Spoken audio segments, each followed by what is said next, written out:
My opinion was that she carried Demo. You had a woman who risked everything in her art and a man who risked nothing.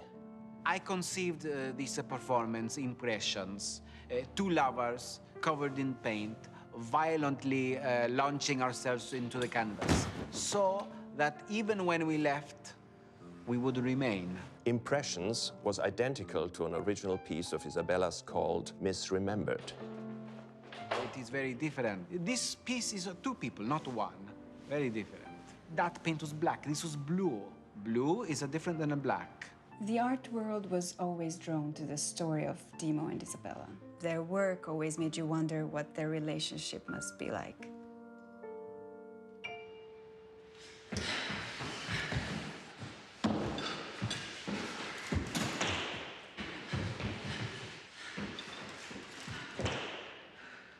Even though these are mockumentaries, I mean, the cinematic quality of them is just sublime. Like, what goes into the development and the pre-planning and of just one particular episode? It really starts, again, with us sort of getting together for a few days and just talking documentaries and sort of what we like, and ideas then sometimes sort of come out of those discussions. And in this case, I remember Seth came in pretty keen on The Artist Is Present, and you had some ideas, and you know, on the Kate of it as well. I remember sort of us batting around, well, who could do it, and it was always like someone like Kate Blanchett would be amazing. So it all sort of clicked that way. But then also there's the added layer of us going to Budapest to go do it, which is always an adventure because, you know, you're taking a show that's not really seen outside the United States. And again, we do it very quickly. That whole episode was shot in 4 days. So we land, and you're sort of trying to educate a foreign crew on a tone and a style and a sort of commitment to a reference that, you know, they'd have no reason to invest in. And these guys that we had in Budapest like went for it 2,000%. When it comes to choosing the docs you satirize, could you talk about that? Like what? I mean, we've gone through so many different processes of choosing the right ones. The first thing is always like, can we do it? Can we make it seem funny and real at the same time? And there's also the budgetary thing of like, you know, how many days can we shoot? Where can we go?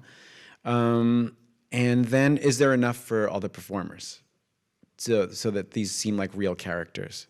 But we go through, there's so many documentaries we did not do just because we thought it was the right one, and then midway through we're like, this is not going to work. Is there one in particular? Is there one or two in particular you really want to do at some point? I mean, we've talked about Fred Wiseman, his high school documentary would be really fun. Yeah, since season 1, that one. But that one just needs it's a big casting job. But And then, as far as stars you want to work with, is there anyone in particular? Well, it's interesting that the celebrity aspect to our show. It's part of that line that Fred was talking about. I mean, the goal is always to try and maintain the reality of the film and the documentary, you know, and so you do have to be careful, you know, with casting known entities, because sometimes they'll bring the baggage of who they are, and so your suspension of disbelief, or so, you know, your investment in the reality of this character, you know, can get muddied by it. So it's, you know, I don't think we ever have like, oh, it would be amazing to do a film for this person, but it just has to be someone that you know would disappear or commit in the way that we. Like, we have this real hope that someday in the future people will think these are real documentaries.